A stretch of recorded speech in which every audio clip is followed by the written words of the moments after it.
ওইটা 60s গল্প হবে।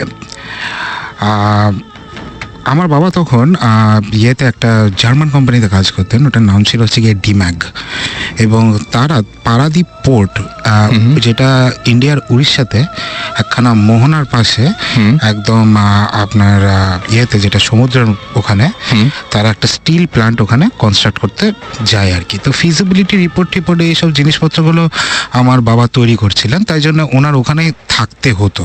উনি ওখানে একটা সার্কিট হাউসে থাকতেন আর একাই থাকতেন। ওকে। তো এরকম একদিন হঠাৎ উনি ওনার যে খাস বেয়ারা থাকে তার থেকে শুনলেন যে মোহনার পাশে একটা গ্রামে নাকি খুব সুন্দর ইলিশ মাছ উঠেছে। তো ইলিশ মাছের লোভ সামলাতে পারলো না আমার বাবা, আমিও লোভী, উনিও লোভী ছিলেন। হ্যাঁ, আমরা খেতে খুব ভালোবাসি আর কি সবাই। তো লোভ না সামলাতে পেরে এবং উড়িষ্যায় অনেকদিন ইলিশ মাছ পায় না বলে উনি চলে গেলেন গ্রামের দিকে। সাথে সবসময় উনি ওনার একখানা .32 একটা রিভলভার রাখতেন। ইট ওয়াজ আপনার একটা কনস্টেবলের edition of Smith and Wesson I think. So he use to always keep it with him. Torch রাখতেন এবং এইগুলো নিয়ে উনি দিলেন হাঁটা। তো হাঁটতে হাঁটতে সবাই খালি, গ্রামে যদি আপনি কাউকে জিজ্ঞেস করেন যে ভাই এটা কত দূর, এই তো নাক বরাবর চলে যান, সামনে একটু সামনে। হ্যাঁ, এবং অনেক ডিস্টেন্স উনি কভার করে ফেলেন। এবং অনেক ডিস্টেন্স কভার করার পরে ওই যে নুলিয়াদের যে গ্রামটা ছিল সেই গ্রামটাতে উনি চলেও যান এবং ওইখান থেকে দুটা বিশাল বিশাল সাইজের ফ্রেশ ইলিশ মাছ একদম মোহনাতে ধরা, হ্যাঁ, নিয়ে খুব খুশি মনে উনি চলে আসছেন আর কি। ঠিক এই সময় যেটা হয়, উনি জিজ্ঞেস করেন যে ভাই কোনো শর্টকাট আছে নাকি, মানে যেই ঘুরায় ঘুরায় আসলাম রে ভাই, মানে শর্টকাট পৌঁছে যাওয়া যায় ফেরার সময় তাহলে একটু বেটার হয়। প্রায় তো এখন দুপুর হয়ে গেছে, কিছুক্ষণ পর বিকাল হবে। বলে স্যার আপনি তো শুধু এত ঘুরে ঘুরে আসছেন, এটা একটা সোজা রাস্তা আছে বিচের ওপর দিক দিয়ে। বলে ওকে ফাইন। তো আমার বাবা বিচের ওপর দিক দিয়ে দুইটা ইলিশ মাছ কাঁধে নিয়ে হাঁটতে শুরু করলেন আর কি। তো যাচ্ছেন কিছুটা দূর গিয়ে হঠাৎ দেখে যে এক মহিলা বিচের ওপরে দাঁড়ানো। মহিলার পরনে কিছু নেই, লম্বা চুল, ভীষণ সুন্দরী। এবং সেই মহিলা হাতটা বার করে দিলেন সামনে এরকম করে যে আমাকে ইলিশ মাছ দে। ওকে। কিন্তু কিচ্ছু বলছে না। আমার বাবা মনে করে যে এটা নিশ্চয়ই কোনো একটা পাগলি ঠাগলি কিছু একটা হবে, এই সর এখান থেকে সর। সে সরে না, সে সাথে সাথে আসে এবং মাঝে মধ্যেই হাত বাড়ায় দিতেছে যে এই ইলিশ মাছটা তার চাই, এই ইলিশ মাছটা চাই। এবং আমার বাবা একটু স্পিড বাড়ায় দেন। পাগলি পেছন দেখা যাচ্ছে স্পিড শুধু বাড়াচ্ছে না, সে আরো লম্বা লম্বা স্টেপ ফেলে সামনে চলে গিয়ে আবার হাত পাতে। এই সময় আমার বাবা একটুখানি স্লাইটলি ভয় পেয়েছেন, খুব স্বাভাবিক মানে। এবং উনি যেটা করেন সেটা একটা ডাবের খোলা বা কিছু একটা জাতীয় জিনিস উঠে উনি প্রথমে ভয় দেখান। ভয় সিনসিনারি নেই, ছুঁড়ে মারে এবং that goes through and through her. মানে এপার থেকে ওপার, মানে একদম ঢুকলো এবং স্টার্ট করে ওখান থেকে বেরোলো। জাস্ট মনে হচ্ছে একটা মানে ছায়া, সেই ছায়ার এপাশ থেকে ওপাশে চলে গেল। কিন্তু একদম যেটা মনে হচ্ছে যে ইট ইজ এ প্রপার নাকি, মানে একদম প্রপার ফিগার আর কি। এইবার তো বাবা বেশ ভয় পেয়েছেন। উনি স্পিড শুধু বাড়াননি, এবার উনি দৌড়াচ্ছেন। এই যে প্রেতনি, সেও দৌড়াতে দৌড়াতে সামনে চলে এসে বারবার হাত পাতে, ইলিশ মাছ তার চাই। আমার বাবা এবার একটুখানি নাচ্ছর বান্ধা হয়েছে, ইলিশ মাছ আমি দিব না। সে একবার ফায়ারও করেছে, কিচ্ছু হয়নি তাতে। সে দৌড়াচ্ছে ইলিশ মাছ নিয়ে এবং দৌড়াতে দৌড়াতে সার্কিট হাউসের পাশে একটা বন বিবির মন্দির ছিল। বন বিবি হচ্ছে গিয়ে একটা ভিলেজ ডেটি, স্পেশালি এটা সুন্দরবনের দিকে এবং আরও যেখানে বন আছে, ইউজুয়ালি ফরেস্ট আছে, সেখানে সবাই বন বিবিকে প্রে করে আর কি। তো বন বিবির একটা মন্দির ছিল এবং ওখানে যে প্রিস্ট ছিল, সেই প্রিস্টের সাথে আমার বাবার একটুখানি চেনা জানা হয়ে গেছিল আর কি। তো সে সার্কিট হাউসের দিকে না দৌড়ে সে মন্দিরের দিকে দৌড়ানো শুরু করে, বন বিবির মন্দিরের দিকে। এবং দৌড়াতে দৌড়াতে সে চিৎকার করতে শুরু করে, প্রিস্টকে ডাকে যে আমার পিছনে কিছু একটা পড়েছে, হ্যাঁ আসেন, আমার পেছনে কিছু একটা পড়েছেন, বাঁচান। প্রিস্ট আবার ওখান থেকে ইনস্ট্রাকশন দেয় যে দেখেন সামনে একখানা বড় একটা গাড্ডা আছে, গাড্ডার উপর দিক দিয়ে লাফ দেবেন, আপনার কাছে কিছু কয়েন থাকলে ওটার মধ্যে ফালাই দেবেন, হ্যাঁ দিয়ে আর তাকাবেন না ওইদিকে, হ্যাঁ আপনি হাঁটা দিবেন, আমি আসতেছি। তো আমার বাবা লাফ দেয় গাড্ডার উপরে, কয়েনও ফেলে, ইলিশ মাছ ফেলে না এখনো পর্যন্ত, ইলিশ মাছ ছাড়েনি। Okay. হ্যাঁ, একেই বলে হচ্ছে গিয়ে মাছে ভাতে ভাঙালি, আমি ইলিশ মাছ ছাড়বো না আমার। এবং সে লাফ দিয়ে এখানে ঘুরে যায়। তারপরে সে টার্ন করে দেখে যে প্রিস্টটা খুব উঁচু স্বরে হ্যাঁ মহিলাকে বলছে, মানে উড়িয়া ভাষায় ইনফ্যাক্ট, যে তুমি যাও এখান থেকে। কেন এখানে পেছনে পড়েছো, যাও, চলে যাও এখান থেকে, দিয়ে দিয়েছে তো যাও। তারপরে দেখা যায় যে মহিলা চলে যায়। আচ্ছা, তারপরে প্রিস্ট বলে যে দেখুন এটা খুব একটা প্যাথেটিক স্টোরি, 100 বছর আগেকার ঘটনা, যখন নীল চাষ হতো এই এলাকাতে। এক নীল সাহেব বেসিক্যালি এই জমিদারের মেয়ে তাকে উঠিয়ে নিয়ে গেছিল। অবভিয়াসলি সব জিনিসের পরে তাকে ফেলেও দেওয়া হয় আর কি, অ্যান্ড মার্ডার্ড। তারপরে থেকে এই মেয়েটির স্পিরিটটা এখানে ঘুরে বেড়ায়, এবং সে আগেও যেটা করেছে is she preys on people, men, এবং তাদের সাথে নাকি সবসময় থাকে, ইনভিজিবল টু এভরিওয়ান, সবার কাছে একদম ইনভিজিবল, খালি যাকে হন্ট করছে তার কাছে ভিজিবল। এবং আস্তে আস্তে করে নাকি তার সব এনার্জিগুলোকে সব সাক আউট করে নেয়। আচ্ছা, আস্তে আস্তে করে করে, এবং মানুষ মনে করে যে লোকটার মাথা খারাপ হয়ে গেছে, পাগল। হ্যাঁ, সবাই তাকে পাগল খানার মধ্যে ফেলে দেয়। আলটিমেটলি একদিন এই মানুষটা মারা যায়, and she moves on to another host, একটু প্যারাসাইটিক টাইপ অফ বুঝতে পারছি, গোস্ট আর কি। এবং সাধারণত মনে হয় তারাই ফিরে আসে বারবার, যারা একটু অতৃপ্ত হয়ে পৃথিবী থেকে এবং যায়। এদেরকে বলে একটা ফেরতনি। আচ্ছা, এবং আরেকটা জিনিস আমি এখানে শুনেছিলাম, একটা নতুন টার্ম, ফেরতনি, এবং আমি যারা ফিরে আসে। আচ্ছা, এদেরকে বলে ফেরতনি। হ্যাঁ, ফেরতনি। আসলে বেসিক্যালি এটা হচ্ছে গিয়ে যে পেতনি বা প্রেতনি, ওইটারই একটুখানি কি বলবো আর কি, আঞ্চলিক করা আর কি, ফেরতনি, যারা ফিরে আসে। এবং আমি শুনেছি যে অবস্থায়, মানে অনেকের আছে এরকম যে অবস্থায় মারা যায় সেই পোশাকে সেইভাবে, হয় দেখা গেল যে কাউকে হত্যা করা হয়েছিল এরকম একটা অবস্থায়, যে জায়গাটায় শরীরে কাটা, সেই অবস্থায় ফিরে আসে। অনেকে আবার নাকি এরকম শুনেছি যে দেখা যায় যে অন্য কোনোভাবে আসে, বা যার যেটা অভাব ছিল বা অতৃপ্ত ছিল, দেখা গেল যে কেউ ইলিশ মাছ না খেতে পেয়ে মারা গেছে, হাতে একটা ইলিশ নিয়ে ঘুরে বেড়াচ্ছে, এরকম হয় আমি শুনেছি যে এই ব্যাপারগুলো। এবং সুমন ভাই কি বলেন এটার ব্যাপারে? আজকে তো আর বেশি টাইম নাই সুমন ভাই, সেহরির টাইম তো হয়ে যাচ্ছে প্রায়। জাস্ট একটা কথা বলে নিই, তারপরে নেক্সট এপিসোডে তো সুমন ভাই থাকছেন না। সো সুমন ভাই কেন থাকছেন না, এটা একটু যদি সবার সাথে বলে যান, যাতে আমরা কোনো বাজিক সিচুয়েশন না ফেস করি, যে সুমন ভাই কই, what happened to him, hand then, একটু বলেন। ওকে, হ্যাঁ, নেক্সট এপিসোডে সাকিব যেটা বললো, থাকবো না। সো কৌশিকদা, আপনি ফ্রি থাকলে ডেফিনেটলি নিশ্চয়ই আছি এখানে আর কি। সো আমি অ্যাকচুয়ালি থাকছি না, বিকজ আমার একটু দেশের বাইরে যেতে হচ্ছে। এটার সাথেও একটা ভূতের একটা সম্পর্ক আছে।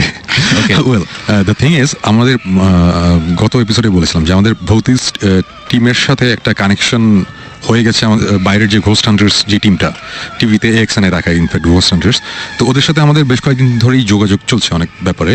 সো ওদের আমরা কিছু কেস ফাইল ওদের সাথে আমরা শেয়ার করেছি। সো ওরা বেশ ইন্টারেস্টেড এগুলো শুনে, যে বাংলাদেশ থেকে এরকম আমরা একটা জিনিস করছি। সো যেটা হয়েছে, তারা ওয়েস্ট ভার্জিনিয়াতে একটা এই মাসের 28 তারিখ তারা একটা ইনভেস্টিগেশনে যাচ্ছে। ওখানে একটা প্রায় 150 বছরের পুরনো একটা পাগলা গারদ, একটা মেন্টাল ইনস্টিটিউশন, সাম লুনেটিক অ্যাসাইলাম। সো ওখানে ইন্টারেস্টিং হবে। হ্যাঁ, এবং ওখানে নাকি মানে শয়ে মানুষ মারা গেছে, মানে যারা পেশেন্ট ছিল 100-র উপরে মানুষ মারা গেছে, এবং তারপরে এত বেশি ডেথ রেট এত হাই হয়ে গেছিল যে ওটা বন্ধ করে দেওয়া হয়। এখন ওখানে অনেকেই যায়, সবাই বলে যে এটা জায়গাটা খুব হন্টেড, অনেকেই এটা দেখতে যায়। সো এইটা ইনভেস্টিগেট করতে ঘোস্ট হান্টার্স নেক্সট 28-তে, এই মাসের 28-তে তারা যাচ্ছে ওটা ইনভেস্টিগেট করতে। এবং আমরা ভৌতিস টিম বেশ লাকি যে আমরা একটা ইনভিটেশন পেয়েছি। সো অন বিহাফ অফ ভৌতিস টিম আমি যাচ্ছি এবং ওদের সাথে ওই ইনভেস্টিগেশনে যাব। সো আই হোপ একটা মজার কোন একটা এক্সপিরিয়েন্স হবে। হ্যাঁ, যে এক্সপিরিয়েন্সই হোক, ডেফিনেটলি আমি যখন ওখান থেকে ব্যাক করবো, তারপরে ডেফিনেটলি আমরা ওটা শেয়ার করবো, এবং কি হলো না হলো ওটা নিয়ে আমরা আলাপ করবো। সো এই কারণে আমরা নেক্সট 2 এপিসোডে আমি থাকছি না। সাকিব, কিছু বলো?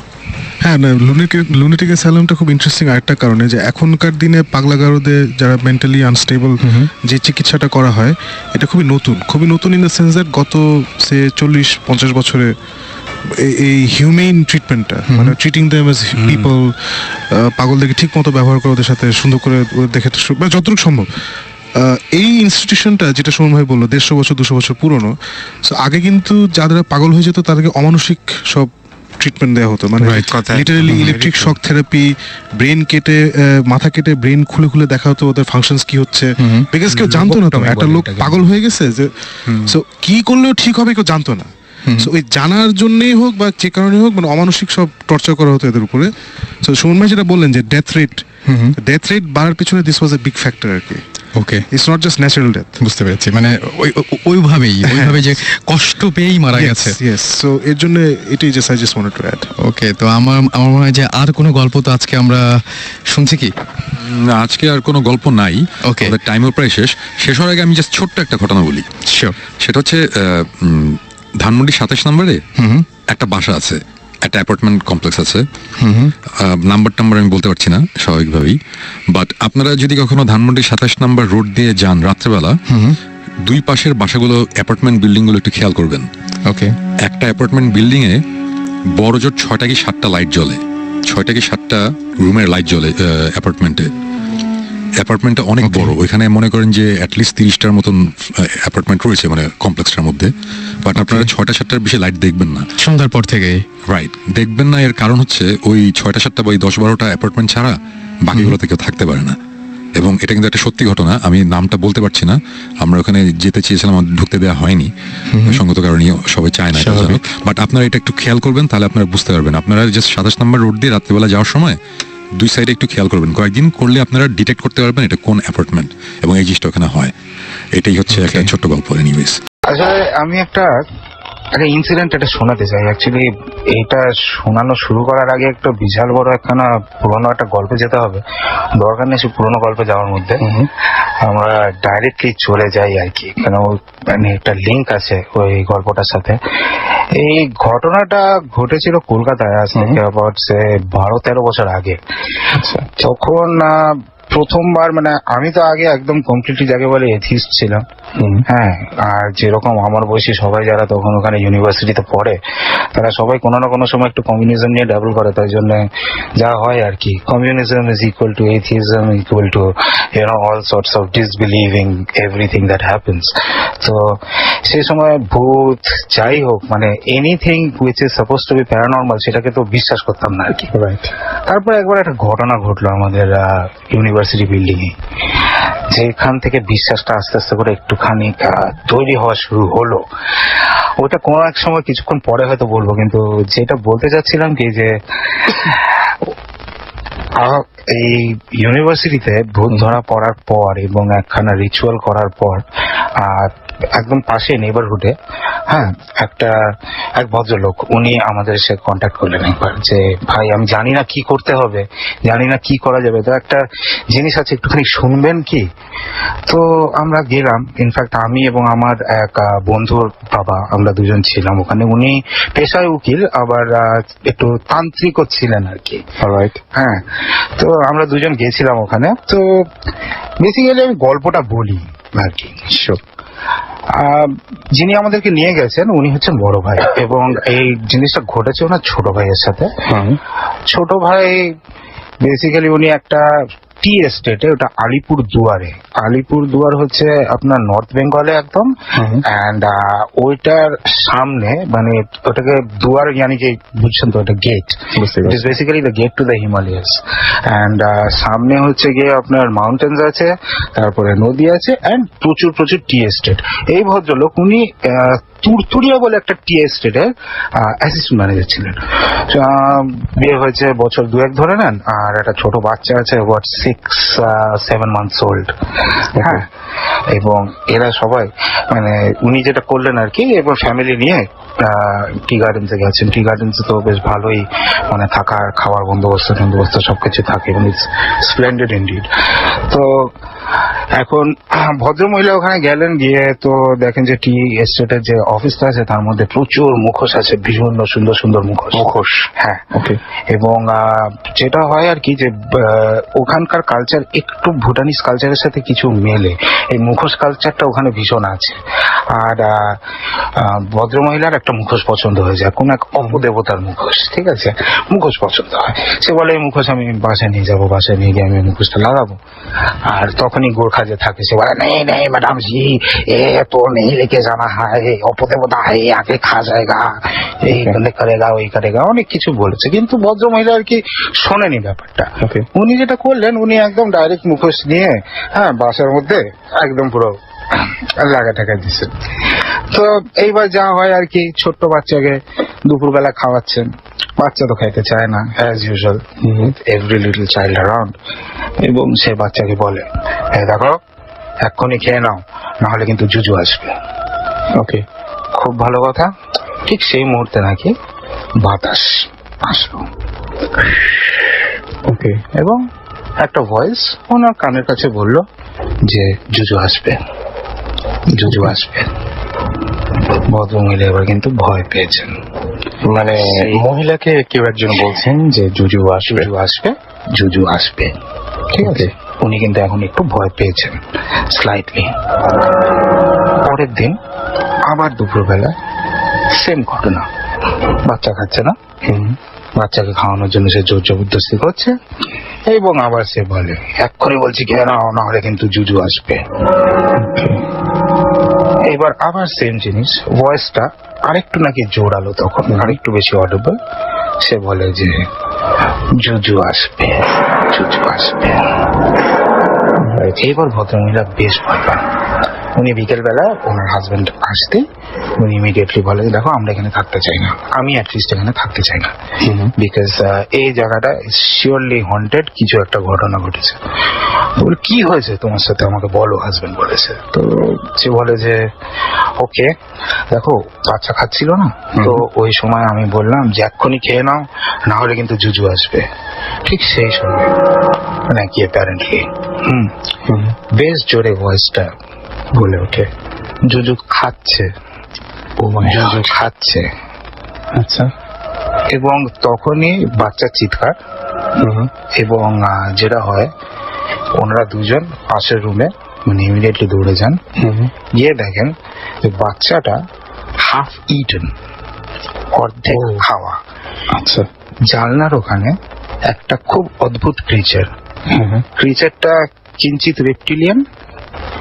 একটু নেকড়ের মতন আবার একটু হিউম্যান ফিচার্স আছে মানে টিপিক্যাল ক্রিপ্টিড যেরকম হয় আর কি একদম ওরকম টাইপের সে তাদের দিকে তাকায় নাকি জানলা দিয়ে বেরো চলে যায় ভদ্রলোক এরপরে পাগল হয়ে গেলেন এবং ভদ্রমহিলা মাস 6 পর উনি মারা যান তো ভদ্রলোক যিনি পাগল হয়ে গেছেন যিনি অ্যাসিস্ট্যান্ট ম্যানেজার ছিলেন টি এস্টেটে ওনার বড় ভাই আমাদেরকে ডেকে নিয়ে গল্পটা শোনায় আচ্ছা এবং সাথে সাথে আমরা যে জিনিসটা দেখি সেটা হচ্ছে গিয়ে জুজুর ছবি ভদ্রলোক এঁকেছেন আচ্ছা ঠিক আছে না হলে আমি বললাম কিভাবে যে এটা একটু কিঞ্চিত রেপটিলিয়ান কিঞ্চিত নেকড়ের মতন আবার একটু হিউম্যান টাইপের মানে একটা আনকরা হাত ছবি আঁকলে যেরকম হয় আর কি একটা ছবি আঁকা ভদ্রলোক একটু পাগলাটে গোছের টাইপের আর কি তো কাকু যিনি ছিলেন আমার সাথে উনি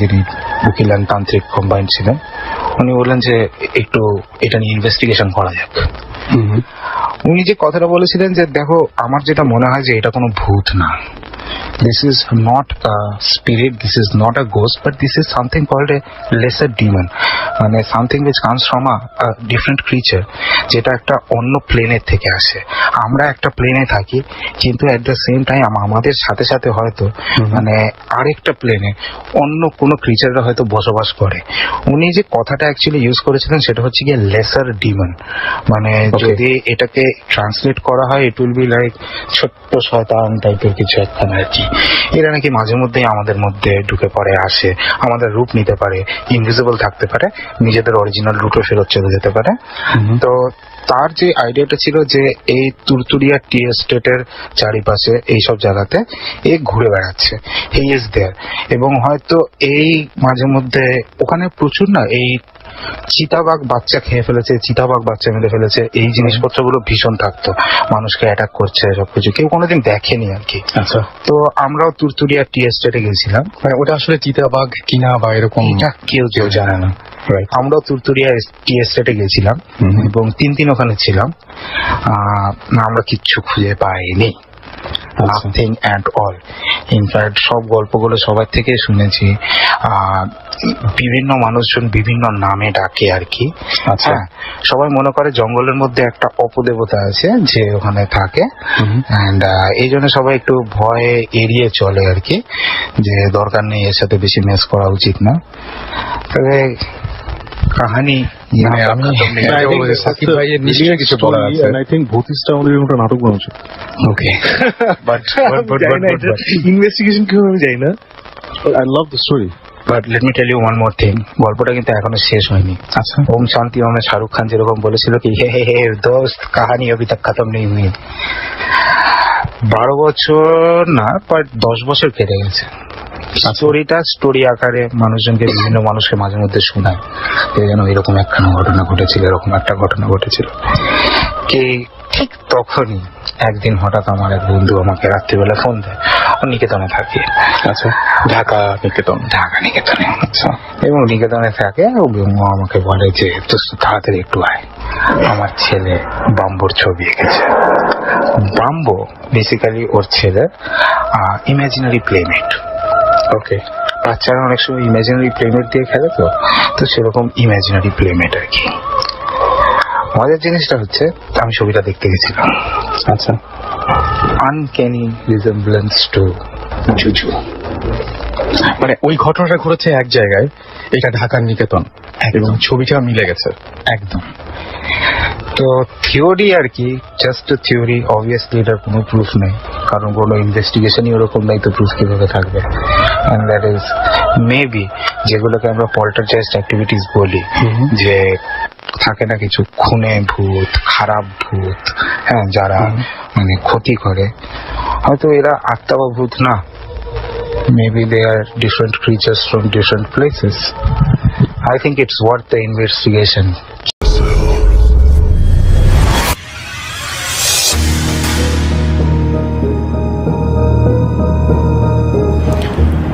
যেভাবে লেখা আছে আমি সেভাবেই পড়ছি। আসসালামু আলাইকুম রাসেল ভাই, আপনি কেমন আছেন? জানি আপনি সবসময় ভালোর দলে থাকেন, তারপরও জিজ্ঞেস করলাম। আলহামদুলিল্লাহ, আমি এবং আমার পরিবারের সবাই আল্লাহর রহমতে অনেক ভালো আছি। আমি চাই আপনি আমার ঘটনাটা পড়ে শোনান। আমার নাম শামীম আহমেদ। আমি বর্তমানে ঢাকার ডেমরাতে নিজ বাড়িতেই আছি। আমি সেই 2012 সাল থেকে নিয়মিত ভূত এফএম শুনে আসছি, কিন্তু ভূত এফএমের আগের যে পর্বগুলো মিস করেছি তা সব ডাউনলোড করে শুনেছি। তাই ধরা যায় 2010 সাল থেকে আমি আপনার সাথে আছি। কিন্তু 2019-এ যখন ভূত এফএম বন্ধ হয়ে যায় তখন খুবই হতাশ হয়ে যাই, কারণ আমার একটা ঘটনা, অবশ্য আমার না, আমার ওয়াইফের সাথে ঘটে যাওয়া ঘটনা পাঠাবো করে ভূত এফএমই বন্ধ হয়ে যায়। দীর্ঘদিন পরে ফেসবুকের মাধ্যমে জানতে পারি আপনি ভূত.com নিয়ে আমাদের মাঝে ফিরে এসেছেন। তাই আপনার কাছে ঘটনা পাঠানোর পুরনো ইচ্ছেটা আবার নতুন করে জেগে উঠল।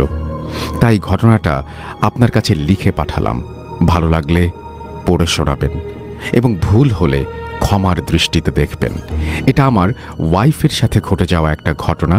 ঘটনাটা ছোট মনে হতে পারে, কিন্তু এটা রেশ অনেক দিন যাবৎ চলে আসছে। এটার সাক্ষী আরও 2 জন আছে, যা ঘটনা শুনলেই বুঝতে পারবেন। তো আর কথা না বাড়িয়ে সরাসরি ঘটনায় চলে যাই। আমি বিয়ে করি 2009 সালের এপ্রিল মাসে। আমার ওয়াইফের নাম রুমা আখতার। আমার বউ সম্পর্কে আমার চাচাতো বোন। আমরা প্রেম করে বিয়ে করি ফ্যামিলির অমতে। আমরা আমাদের বিয়ের প্রায় 1.5 বছর আগে থেকেই প্রেমের সম্পর্কে জড়িয়ে পড়ি। আমরা যখন প্রেম করি তখন আমার বউ লুকিয়ে আমার সাথে মোবাইল ফোনে কথা বলতো, কারণ আমাদের সম্পর্কটা কেউ মেনে নিতে চায়নি। আমার ওয়াইফ রাতে সবাই ঘুমিয়ে গেলে ওর বাবার ফোন চুরি করে নিয়ে তারপর আমার সাথে কথা বলতো। তো একদিন কথা বলতে বলতে আমাকে বলে, জানো, তোমার জন্য কত কষ্ট করে, কত ভয় পাওয়ার পরেও তোমার সাথে কথা বলি। আমি বলি, ভয় তো আছেই, কারণ তোমার বাবা যদি জানতে পারে তাহলে তোমাকে আর আস্ত রাখবেন না। তখনও বলল, শুধু বাবার ভয় না, আরও অন্য ভয় আছে। আমি বলি, অন্য আর কি ভয়? ও বলল, রাতে আমি আমার ঘরে অনেক ভয় পাই, কিন্তু তারপরেও আমি অন্য ঘরে যাই না, কারণ অন্য ঘরে শুলে আমি তোমার সাথে কথা বলতে পারবো না। তাই ভয় পাওয়ার পরেও আমি আমার ঘরে শুধুমাত্র তোমার সাথে কথা বলার জন্য থাকি। এখানে বলে রাখা ভালো যে আমার বউ যে রুমটায় থাকতো তার জানালার সাথেই আমাদের পুরো বাড়ির পারিবারিক কবরস্থান। তাই আমি ভেবেছিলাম ও কবরের জন্য ভয় পায়। তাই ওকে সান্ত্বনা দেওয়ার জন্য বলি, তোমার রুমের সাথেই কবর, এই জন্যই হয়তো তুমি রাতে ভয় পাও, তাই না? আরে এটাতে ভয় পাওয়ার কিছু নেই, কারণ কবরস্থানে খারাপ কিছু থাকে না, তুমি শুধু শুধু ভয় পেও না। ও বলে, আরে না, কবরস্থানের জন্য আমি ভয় পাই না। মাঝে মধ্যে কবরস্থানের জন্য হালকা ভয় পেয়েছিলাম, কিন্তু সেটা আহামরি কিছু না। আমি অন্য কারণে ভয় পাই, আর ভয় পাওয়ার কারণটাও খুব অদ্ভুত। আমি বলি, আমাকে ব্যাপারটা পরিষ্কার করে বলো তো, কি জন্য ভয় পাও তুমি?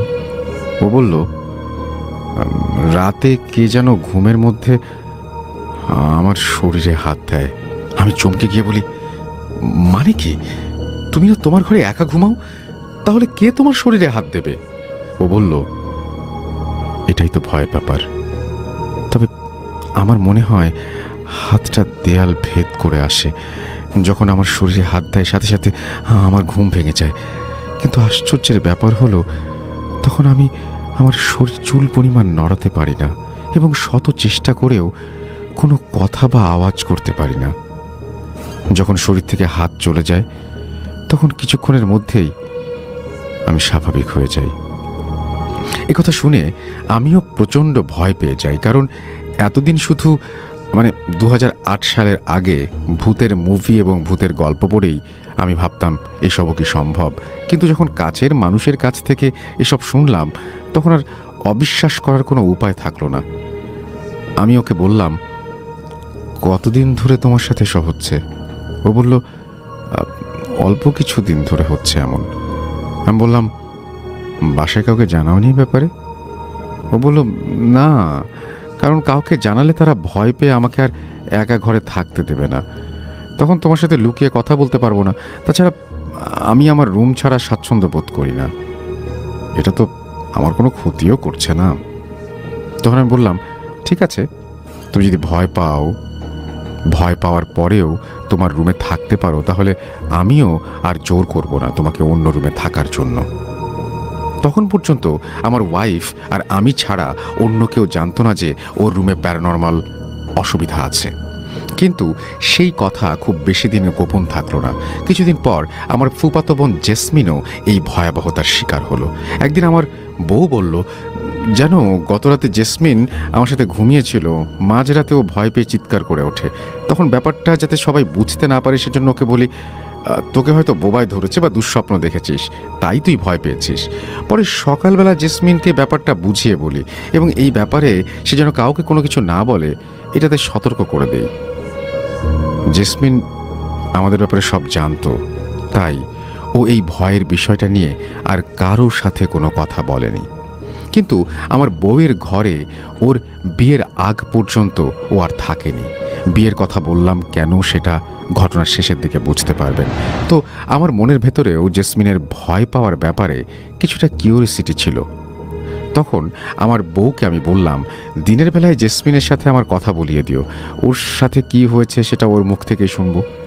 2-3 দিন পর দিনের বেলায় আমার বউ জেসমিনের সাথে আমার কথা বলিয়ে দেয়। তখন আমি বলি, কিরে জেসমিন, তুই নাকি তোর আপার সাথে ঘুমাতে গিয়ে ভয় পেয়েছিস, কি হয়েছিল সেদিন একটু বলতো? জেসমিন বলল, হ্যাঁ ভাইয়া, প্রচণ্ড ভয় পেয়েছিলাম, মনে হলে এখনো বুকটা কেঁপে ওঠে। রাতে ঘুমানোর পরে হঠাৎ মনে হলো রুমা আপা আমার শরীরে হাত দিয়েছে। আমি তো ব্যাপারটা স্বাভাবিকভাবেই নিয়েছিলাম, ঘুমের মধ্যে এমনটা হতেই পারে, একজন আরেকজনের শরীরে হাত দিতেই পারে।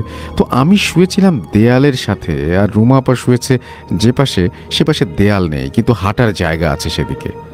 যখন মনে হলো আপা আমার শরীরে হাত দিয়েছে, তখন আমি দেয়ালের দিকে পিঠ করে আপার দিকে মুখ করে কাত হয়ে শোয়াছিলাম।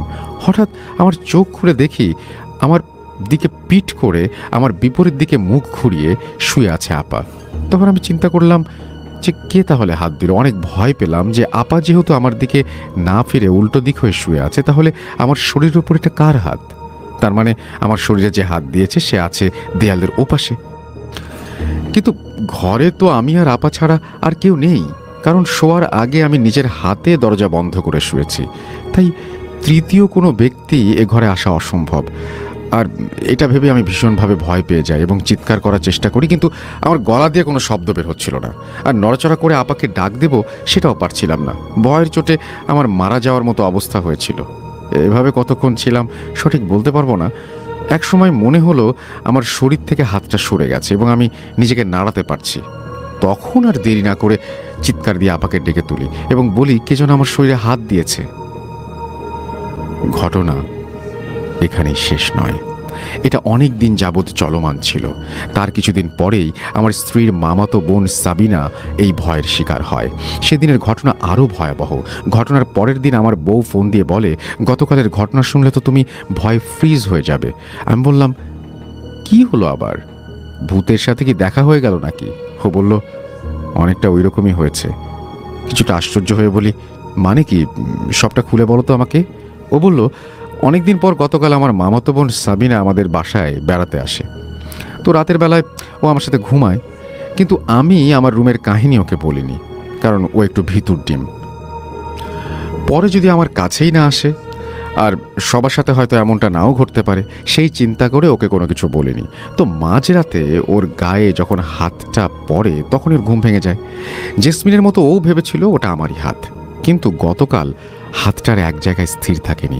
সাবিনার এক পাশ থেকে আরেক পাশ মুভ করে আমার গায়ে এসে পড়ে। আমাদের দুজনের শরীরের মাঝখানে গতকাল হয়তো কোনো গ্যাপ ছিল না, আর এই জন্যই হয়তো সাবিনা আর আমি গতকাল 100% প্যারালাইজড হয়ে যাই। আমাদের কিছুটা নড়াচড়া করার ক্ষমতা ছিল। আর যখন আমার শরীরে এসে হাতটা পড়ে আমারও সাথে সাথে ঘুম ভেঙে যায় এবং আমি এটাও বুঝতে পারি এটা সাবিনার হাত নয়। কিন্তু আজ শরীরে হাত পড়ার পরেও আমার মনে হচ্ছে আমি শরীর কিছুটা নাড়াতে পারছি। তাই সাথে সাথে আমার ইচ্ছে হলো যে করেই হোক আমি একে আজ ধরবো। যেই বলা সেই কাজ, সরাসরি আমি হাতটা ধরে ফেললাম। এটা আমার জীবনের সবচেয়ে ভয়ঙ্কর একটা অভিজ্ঞতা। হাতটা ছিল মানুষের হাতের মতোই, কিন্তু বড় মানুষের হাত নয়, 3-4 বছরের বাচ্চার হাত। কিন্তু আশ্চর্যের ব্যাপার হলো হাতটা ধরে মনে হয়েছে হাতে কোনো হাড় নেই, একেবারে নরম তুলতুলে একটা বাচ্চার হাত। হাতটা যে ধরে রাখবো সেই শক্তিটুকু আমার ছিল না। অনেক চেষ্টা করেছি হাতটা ধরে রাখার, কিন্তু পারিনি। আমার হাতের নিচ দিয়ে হাতটা আস্তে আস্তে চলে যাচ্ছে, কিন্তু সেটা ধরে রাখার কোনো শক্তি ছিল না আমার হাতে। যখন সেই হাতটা সম্পূর্ণ আমার শরীর থেকে চলে গেল, তখন সাথে সাথে আমি সম্পূর্ণ শক্তি ফিরে পাই এবং দ্রুত উঠে ঘরের লাইট জ্বালিয়ে দিই। ভেবেছিলাম যার হাত তাকে আমি দেখতে পারবো, কারণ ঘরের দরজা বন্ধ ছিল। কিন্তু আলো জ্বালিয়ে দেখি আমি আর আমার মামাতো বোন ছাড়া আর ঘরে আর কেউ নেই। তখন খেয়াল করলাম সাবিনা আমার দিকে তাকিয়ে আছে, তার মানে ও আগেই ঘুম থেকে জেগে গেছে। তখন সাবিনা বলল, আপা, আপনি কি আমার শরীরে হাত দিয়েছিলেন? আমি বললাম, আরে না, আমি তো হাত দেইনি, কিন্তু হাতটা কার সেটা দেখার জন্যই আলো জ্বালিয়েছি। একথা শুনে সাবিনা ভয়ে সেই ঘর থেকে বেরিয়ে যায়। এর পরেও এই ঘটনা অনেক দিন চলেছিল। আমার স্ত্রী ও তার ভাবি, তাদের নিয়েও অনেক ঘটনা ঘটেছে। ওই ঘরে তারা ঘুমিয়েছিল শুধু এটা জানার জন্য যে তাদের সাথেও এমনটা হয় কিনা, কিন্তু বিবাহিত কোনো নারীর সঙ্গে এমনটা হয়নি। আর এজন্য এ ব্যাপারে নিশ্চিত হওয়া যায় এই ঘটনা শুধুমাত্র অবিবাহিত মেয়েদের সাথেই ঘটেছে, কোনো বিবাহিত নারী কিংবা পুরুষ তাদের সাথে ঘটেনি। আমাদের বিয়ের পরে আমার স্ত্রীর সাথে আর এমন ঘটনা ঘটেনি, কিন্তু বিয়ের পরে আমার স্ত্রী ওর বাবার বাড়িতে বেড়াতে গেলেও নিচের ঘরেই ঘুমাতো। এমনকি আমার সাথে থাকলে আমিও ওই ঘরেই ঘুমাতাম। আমিও কখনো কোনো কিছু টের পাইনি ওই ঘরে। আমার এই ঘটনাটা যদি প্রচার করা হয় রাসেল ভাই, তাহলে সবার কাছে আমার একটা প্রশ্ন, এটা কার হাত? এটা কার হাত ছিল? দয়া করে এর উত্তর কারো জানা থাকলে অবশ্যই জানাবেন আমাকে। রাসেল ভাই, এই ছিল আমার ঘটনা। ভালো লাগলে পড়ে শোনাবেন, আর আমার ঘটনা যদি প্রচার করেন বা না করেন অবশ্যই জানাবেন। লেখায় কোনো ভুল ত্রুটি হলে সেটা ক্ষমা সুন্দর দৃষ্টিতে দেখবেন, কারণ আমার লেখার হাত খুব একটা ভালো না। নাম মোহাম্মদ শাহমিম আহমেদ, এবং তিনি তারপরে তার ফোন নাম্বার আর সব কিছু শেয়ার করেছেন। থ্যাংক ইউ ভেরি মাচ আমাদেরকে ঘটনা পাঠান। নিশ্চয়ই আপনার জীবনেও এরকম ঘটনা রয়েছে। আর ঘটনা পাঠাতে হলে আমাদের ইমেল অ্যাড্রেসটা মনে রাখতে হবে। আমাদের ইমেল অ্যাড্রেস হচ্ছে russell.booth.com@gmail.com। আপনার নাম, ঠিকানা এবং ফোন নাম্বার সহ আপনার জীবনে ঘটে যাওয়া সেরা ঘটনা পাঠিয়ে দিন আমাদের কাছে। অপেক্ষায় থাকলাম আপনার ঘটনায়। ভিজিট করুন আমাদের ফেসবুক পেজ www.facebook.com। আজ আবার শুনতে পাচ্ছেন শব্দটা? ভয়ের আরেক নাম booth.com with Russell.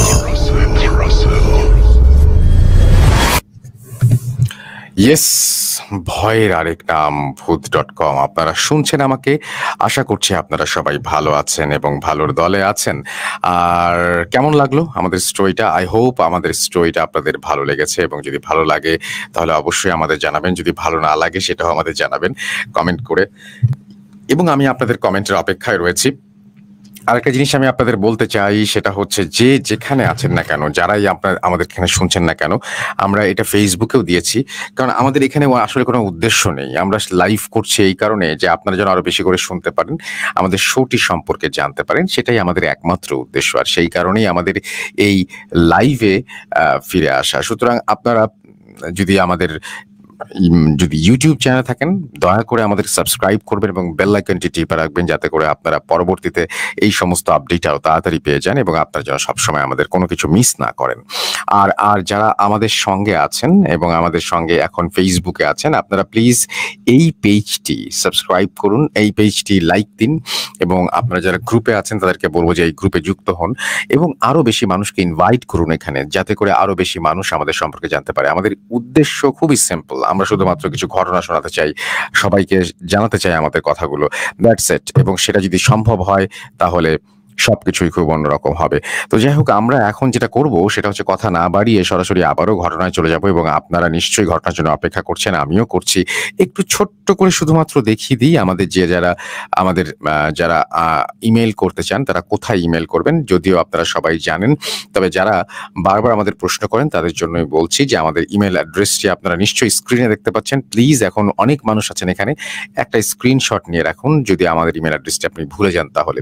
আর ঠিক একইভাবে আমাদের ফেসবুক পেজটা আপনারা দেখতে পাচ্ছেন, this is the real page, এবং এই ভিডিওটা কেউ নিয়ে হয়তো এই অংশটা কেটে দিবে, তাছাড়া এটাকে তো আসলে দূর করা সম্ভব হবে না, অথবা ঝাপসা করে দিতে পারে। বাট এই জায়গাটা আপনারা যদি www.facebook.com/russell.স্বাধীন লেখেন, তাহলে আপনারা এই পেজ ছাড়া আর অন্য কোথাও ল্যান্ড করবেন না। সুতরাং আপনারা ইউআরএল থেকে গেলে খুব সহজে আপনারা পেয়ে যাবেন। আর আমাদের সাথে প্রচুর পরিমাণের কিন্তু আমাদের লিসেনার শুনছেন, কেউ রাজশাহী থেকে শুনছেন, কেউ দুবাই থেকে শুনছেন, আমাদের সাথে আছেন দেখতে পাচ্ছি এমডি আরিফুর রহমান, অসাধারণ হয়েছে।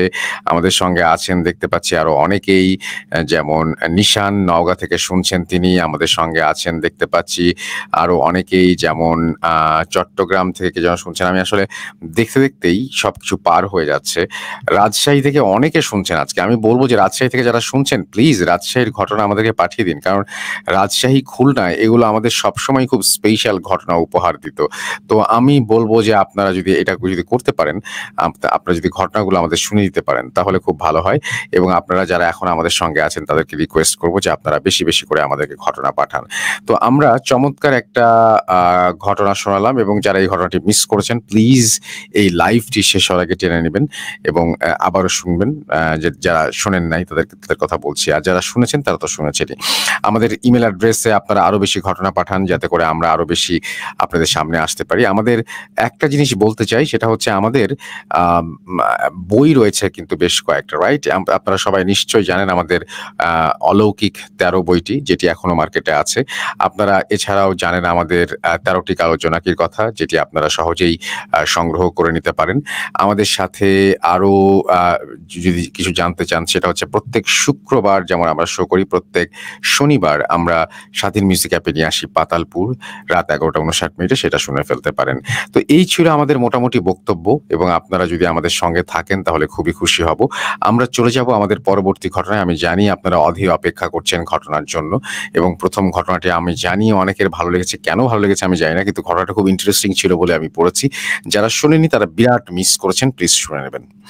আমরা চলে যাব আমাদের পরবর্তী পরবর্তী ঘটনায়। আমাদের সঙ্গে রয়েছেন পেশায় একজন লয়ার। আচ্ছা, আমি আপনার কাছে আপনার পরিচয় জানতে চাই, আপনার পরিচয়টা একটু বলবেন। আমি অ্যাডভোকেট গোলাম রব খান। ওকে, এবং আমি ইংলিশ লাইব্রেরি নামক এক কোচিং সেন্টারের প্রতিষ্ঠাতা। ওকে, সো আপনি আপনার ঘটনাটা বলেন। এটা আমি যখন ক্লাস 10-এ পড়ি তখন আমাদের গ্রামের পাশের গ্রাম থেকে প্রায় 2-3 কিলো দূর থেকে রাতের 1-2টার দিকে আমার এক ভাতিজাকে নিয়ে আমি বাড়ির দিকে আসতেছিলাম। পথটা ছিল খুব জঙ্গলময়, গ্রামের বাড়ি তো, মানে অনেক প্রচুর জঙ্গল, রাস্তার দুই ধারে গাছ, ঝোপঝাড় ইত্যাদি ইত্যাদি।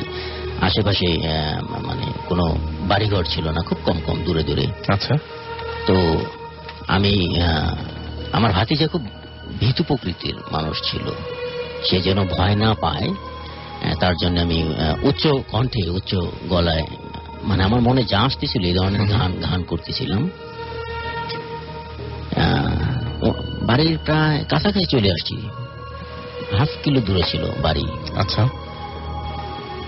ওরকম একটা জায়গায়, ওখানে আরো বেশি জঙ্গল ছিল, দুই ধারে বাঁশ ঝাড় ছিল, বড় বড় গাছ ছিল। তো রাস্তার মানে আসার হাতের ডান পাশে ছিল একটা গোরস্থান, ভাড়চারের ভিতর। আমরা যখন গোরস্থানের খুব কাছাকাছি চলে এসেছিলাম তখন হঠাৎ করে 2-3টা শুকনা মাটির ঢিল ছড়লে যেরকম জোর করে আসা পড়ে, এরকম ভাবে আমাদের গায়ে পড়ে আসা। তো আমার ভাতিজা তো যখন হাঁটতেছিল সে আমার বাম হাতটাকে খুব জোরে করে ধরে চেপে ধরে আসতেছিল। ও হঠাৎ করে আমাকে মানে টান দিয়ে দাঁড়া করায়, বলে যে এ কাকা এটা কি হচ্ছে।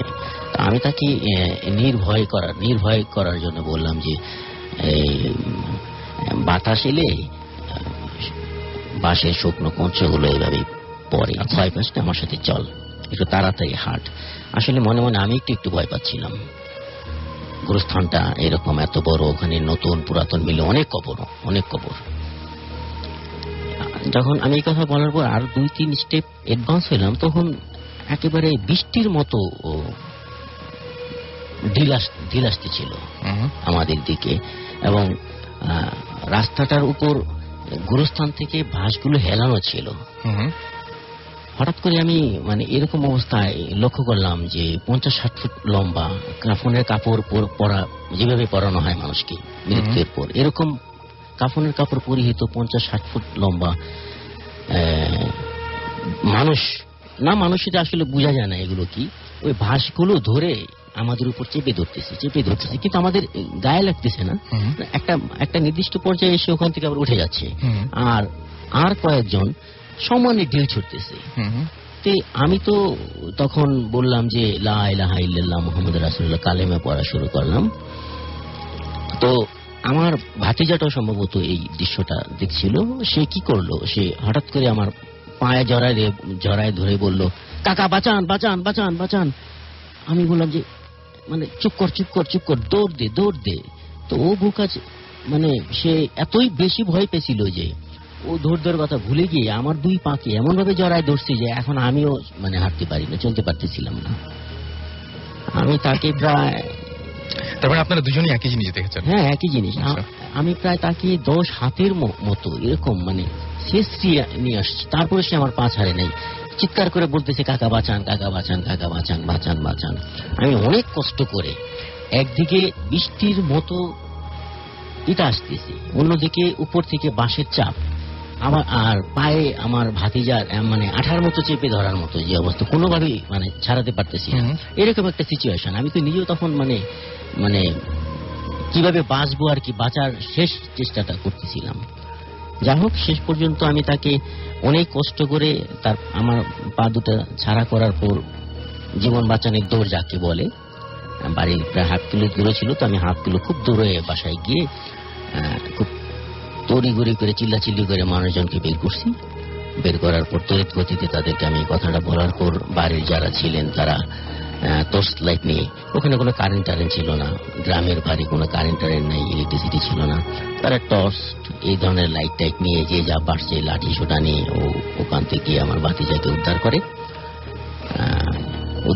আমার ভাতিজা সেন্সলেস ছিল, যখন তাকে উদ্ধার পরে কোনো সমস্যা হয়নি তাহলে? না, তারপর তাকে বাড়িতে আনার পর অনেক পানি টানি ঢালা হয়েছে তাকে সেন্স ফিরানোর জন্য, কিন্তু সে আর কথা বলতে পারেনি।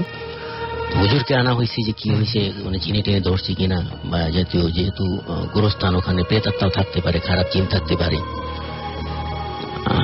কিন্তু আনফরচুনেটলি আমার ভাতিজা 3-4 দিন পর মারা যায়। তার মানে সে যে কথা বলতে পারলো না, কথা বন্ধ হয়ে গেল, তারপরে সে আর কথাই বলতে পারে না। এবং আপনি জানেন যে সে কি দেখেছে, আপনি এবং সেই জানে যে আপনি কি দেখেছেন? ওখানে শুধু আমরা দুইজনই ছিলেন শুধুমাত্র, আমি আর ওই দেখছিলাম যে ঘটনাটা কি ঘটছিল, একটা ভয়ঙ্কর। তার মানে যারা দেখতে চান বা যারা মনে করেন যে সামনে আসলে ভালোই হতো, ব্যাপারটা আসলে এত ইজি না। এটা আসলে যারা দেখেন নাই, যারা এই ধরনের সিচুয়েশন ফেস করে তারা বুঝবেন না ব্যাপারটা, যে মানে এটা কতটা ডিফিকাল্ট হয় টু সেভ লাইফ। আচ্ছা, আপনার সঙ্গে আপনার কলিগ আছেন, আমি একটু তার সাথেও কথা বলি। আপনার সাথে কলিগ আছেন, আপনার পরিচয়টা একটু দিবেন প্লিজ। একটু কাছে থেকে বলতে হবে, জোরে কথা বলতে হবে। ডিয়ার লিসেনার, আমি অ্যাডভোকেট সুমন। ওকে, একটু আগে একজন সুমন ছিল, আমিও সুমন। আচ্ছা, তার মানে আজকে 3 জন সুমন মোটমাট। আমাদের সুমন ভাই, আরেকজন গেস্ট সুমন, এবং তারপরে অ্যাডভোকেট সুমন। আচ্ছা, ওকে, ফাইন। সো আপনার ঘটনাটা কোথায় ঘটেছিল বা সেটা একটু আমাদেরকে বলেন। আমার বাড়ি নোয়াখালী জেলার হাতিয়া উপজেলায়। এই ঘটনাটা হাতিয়ার একটা প্রত্যন্ত ফরেস্ট বনের, এখানে ঘটনাটা ঘটছিল। আমি আমার ফ্রেন্ড লিটন, আমরা নদী দেখতে গিয়েছিলাম আর কি। গিয়ে ওখানে আমরা বিকেল বেলা বের হয়েছি বাসা থেকে, নদীর ধারে যাই। ওখানে কিছুক্ষণ ঘোরাফেরার পরে প্রায় সন্ধ্যা হয়ে আসে, আমরা তখন ফেরার মনস্থির করি। আমরা ফিরতেছিলাম, বনের ভিতরে ঢুকছি। ফরেস্ট বন, আপনারা যারা তো উপকূলীয় এলাকা সম্বন্ধে যাদের ধারণা আছে তারা বুঝবেন যে জলোচ্ছ্বাস থেকে বাঁচার জন্য ফরেস্ট বিভাগ একটা বেষ্টনী তৈরি করে, যাতে জলোচ্ছ্বাস আসলে যাতে ভিতরে যাতে পানি না আসে। ওই ধরনের একটা বন দিয়ে হাঁটতেছিলাম।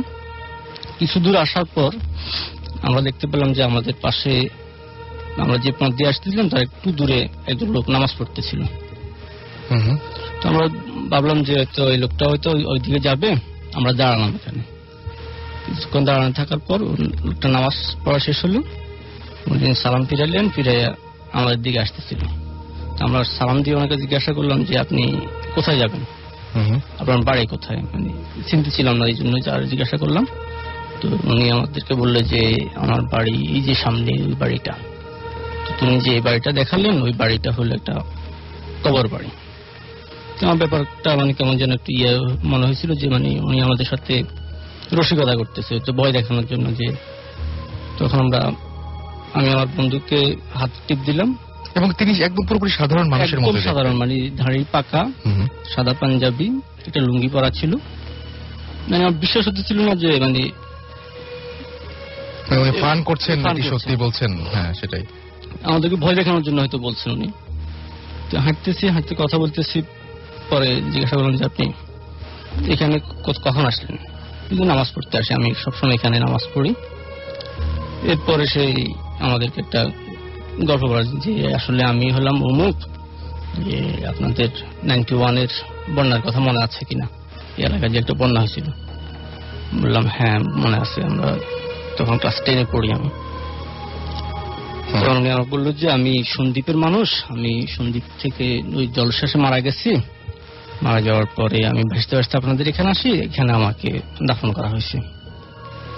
আমার ব্যাপারটা তখন আমার বিশ্বাস হচ্ছিল না যে এটা আসলে কি, ঘটনাটা কি, যে হয়তো ভয় দেখানোর জন্য।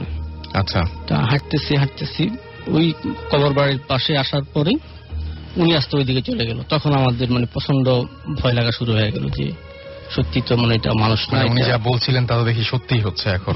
মানে উনি ওই বাড়িতেই থাকেন। ওকে, এরপরে আমরা ভয়ে আর হাঁটতেছিলাম না, আমরা দাঁড়ায় আছি, উনি ওইদিকে চলে গেল। কিছুক্ষণ পর ওনাকে আর দেখতে পেলাম না। এই ছিল আপনার ঘটনা? এই ছিল। ওকে। Hi listeners, I'm Proma from NY, and এই ঘটনাটা আমার ফ্রেন্ড মার্জানাকে নিয়ে। আমরা ইউজুয়ালি সেমি টাইপে হ্যাং আউট করতে খুব লাইক করতাম, আমরা ওখানে হ্যাং আউট করতাম। তো 29 এপ্রিলে আমরা নমধরে গেলাম ওখানে হ্যাং আউট করতে। 30 মিনিট পর্যন্ত সব ঠিক ছিল, বাট 30 মিনিটের পরে আমরা একটু আনকমফোর্টেবল ফিল করলাম। ইটস লাইক আমরা অন্য রকমের সাউন্ড শুনতেছিলাম যেগুলো আমরা নর্মালি শুনি নাই কোনোদিন। প্লাস আমরা ফিল করতেছিলাম যে কেউ আমাদের পাশে দিয়ে হেঁটে যাচ্ছে আর আমাদের টাচ করতেছে। বাট আমরা দুজনই ফিলিং গুলো পাচ্ছিলাম, বাট আমরা কাউকে বলি না। লাইক আমি আমার ফ্রেন্ডকে বলি না, আমার ফ্রেন্ড আমাকে বলে নাই। আমরা হাঁটতেছিলাম, হাঁটতে আমি সাডেনলি শুনি যে কোন একটা বুড়া মহিলার ভয়েস শুনতে পাই যে আমার একদম কানের সামনে এসে বলতেছে যে হ্যাভ মার্সি। তো এই সাউন্ডটা পাপা আমি একদম পিছনে ফিরলাম। পিছনে ফিরার পরে দেখি যে আমার ফ্রেন্ডই ওখানে দাঁড়া আছে আর কেউ নাই ওখানে। সে আমার ফ্রেন্ডকে ওটা বলি না, কারণ সে গানা ফ্রিক আউট, আমি ওকে বলি নাই।